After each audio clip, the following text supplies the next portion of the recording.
Good morning. எல்லாம் என்ன பண்ணிட்டுருக்கீங்க? நாங்கள் என்ன பண்ணுறோம் தெரியுமா? வழக்கம் போல் காலையில் பார்த்தீங்கன்னா நம்ம கடை திறக்கிறதுக்காக ஃப்ரெஷ்ஷாக திங்கட்கிழமை இல்லையா, அதனால் கிளம்பிட்டோம். இன்றைக்கி குழந்தைங்களுக்கு ஸ்கூல் ஓப்பனிங். குழந்தைங்களே சேஃபாக அனுப்பிச்சி விடுங்க. தேவையான ஸ்நாக்ஸ்லாம் நல்லா ஒரு ஃப்ரூட்ஸாக கொடுத்து குழந்தைங்களுக்கு பத்திரமா வழி நடத்துங்க, வழி அனுப்புங்க. நாங்கள் போயிட்டு கடையை போய் ஓப்பன் பண்ணிட்டு கொஞ்ச நேரம் உட்காந்துட்டு வந்துடுவேன். ஈவா தான் பார்த்துட்ருப்பாரு.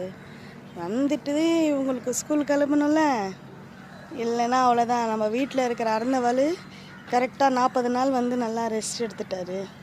நம்ம சென்னையிலலாம் பார்த்திங்கன்னா லீவ் விடுறதுக்கு முன்னாடியே 10 நாளுக்கு முன்னாடியே லீவ் விட்டாங்க சின்ன பிள்ளைங்களுக்கு.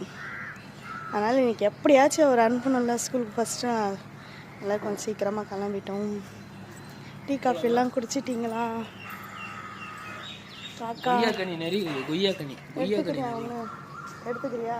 வாழைப்பழம் எடுக்கவே இல்லையா? வாழைப்பழம் எடுக்க மறந்து போச்சு. அப்போ கொய்யா கனி நிறைய இருக்குது நம்ம வீட்டில். அது ஒரு வீடியோவை போடுறோம் நாங்கள். இந்த மரம் பார்த்திங்கன்னா வீவா தான் வச்சார், நல்லா பெருசாகிடுச்சு. ஆனால் பார்த்தீங்களா கொய்யாக்காய் வந்து செம்ம பெருசாக வரும், டேஸ்ட்டாகவும் இருக்கும். இதில் மக்களே வீடியோ எடுத்துகிட்டு இருந்தால் வேலைக்கு ஆகாது. இன்றைக்கி வீடியோ வந்து நேற்று எடுத்த வீடியோ வரும், ப்ளஸ் வந்து நான் கடைக்கு போய் தான் இன்றைக்கி காமெடி வீடியோ போடுற மாதிரி வரும். கிளம்பிடுறேன், டைம் ஆகிடுது. இந்த வீடியோ உங்களுக்கு பிடிச்சிருந்தா லைக் ஷேர் பண்ணி மறக்காமல் சப்ஸ்கிரைப் பண்ணிடுங்க. நம்ம சேனல் லைக் பண்ணி பாருங்கள்.